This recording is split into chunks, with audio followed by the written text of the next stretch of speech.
So what does it mean to be in him, to be in Christ, or union with Christ? What does this mean? What I want to do is look into the definition for this word in. So the Strong's Concordance, it's number 1722. I'll try to remember to put links to these definitions and the web pages for them if you want to personally go look at them yourselves. But it says it is a primary preposition denoting fixed position in place, time, or state. So to be in Christ, I think, if we just take this initial idea of it, it conveys this idea of a position. One's position, if you're in Christ, that has to do with your position in place, time, or state. So your position in relation to Christ. It has to do with where you are at in relation to Jesus. So it conveys, when Paul says in him or in Christ, it conveys this closeness. It conveys this, relational position with Christ. If we are in him and he is in us, then I think that conveys this idea of a organic relational connection to one another. So looking at the Thayer's Greek lexicon, I think we can see this sort of affirmed in different ways as this kind of dives a little bit deeper into the word. It says, in the interior of some whole, within the limits of some space, in, on the surface of a place, of proximity, at, near, by. So again, with all this seems to convey, a position or even a closeness. If somebody is in Christ, then it would convey this idea that they are close to him. They are near to him relationally. So moving on, the word means or can mean with, among, in the presence of. So if you think about that again, to be in Christ means you're with him, you're among him, you're in the presence of. Again, I think conveying a relational, organic relationship dynamic. Okay, so moving to the next page and keeping in mind what we are attempting to define here, which is the in aspect of in him. So I think that the language that is used here in this section is perhaps the most clear and vivid and close to home in the sense of beginning to really describe, I think, what Paul means by being in him. So it says, of that in which any person or thing is inherently fixed, implanted, or with which it is intimately connected. So this, again, I think is beginning to really most clearly identify what it might mean. What I think it means, if a person is in Jesus, then this involves an intimate connection. It means that you've been implanted, or some of the analogies used in the Bible in places like Romans 11 or John, I think 15, the vine and the branches, where there's this being implanted or engrafting into him. Basically, I think it means that you are in a relationship. There's an organic living relationship with Christ.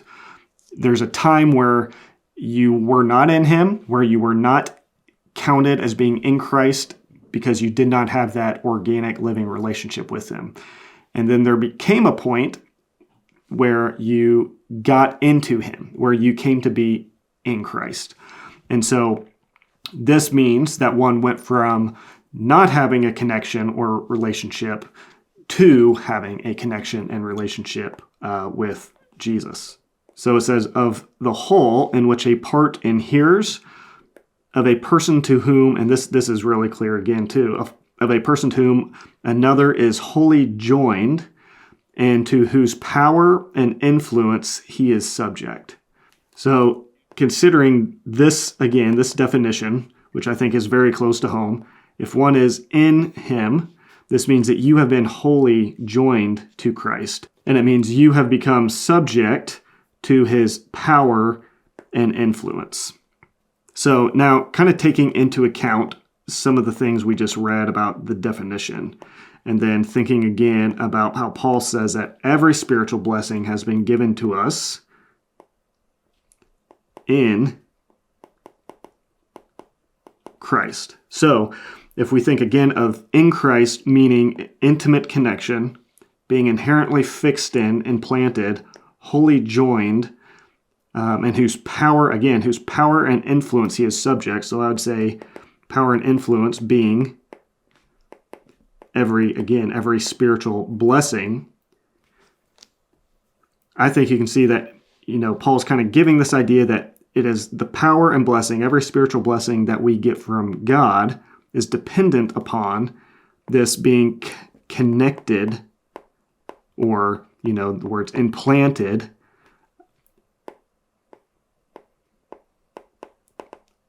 a fixed position in relation to Christ. So in simple terms, I would just say a relationship. If we want to just kind of simplify what all this means. So every spiritual blessing has been given to us in our connection, our implanting into, being fixed in our relationship with Christ. So jumping down here, we'll start at engrafted. So it says, engrafted as it were in Christ, in fellowship and union with Christ, with the Lord. And then it says, since such union with Christ is the basis on which actions and virtues rest, the expression is equivalent in meaning to by virtue of spiritual fellowship or union with Christ. So if we take that back into Ephesians 1, every spiritual blessing has been given to us by virtue of our spiritual fellowship or union with Christ. So how do we get any spiritual blessing from God? Any of these things that might relate to things like reconciliation, redemption, salvation, those sort of blessings, how do we get them? Well, when Paul emphasizes in Ephesians over and over again that all of them are in him, God blessed us with those things in Christ, I would argue that what he's saying is that they have only been given to us by virtue of fellowship, union with,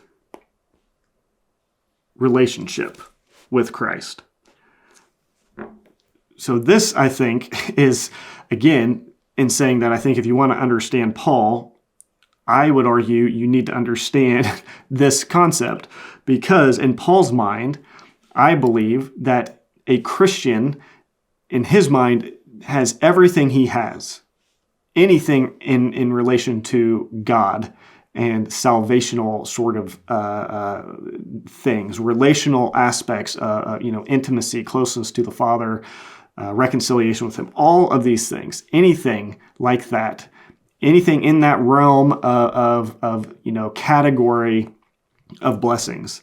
God put all of it in a specific and unique location, and that is the location, if you want to use that terminology, in virtue of our spiritual fellowship or union with Christ. A simple way to put it, if you are not, Paul would say, I think, in a connected relationship, connected into Christ, as a vine is to the branches, you have exactly nothing from God in the terms of these spiritual blessings, whatever they are. That, again, I would define as those things that relate to redemption and salvation and so on. To kind of summarize here, I believe that to be in Christ means you have a connection, relationship, or union with him.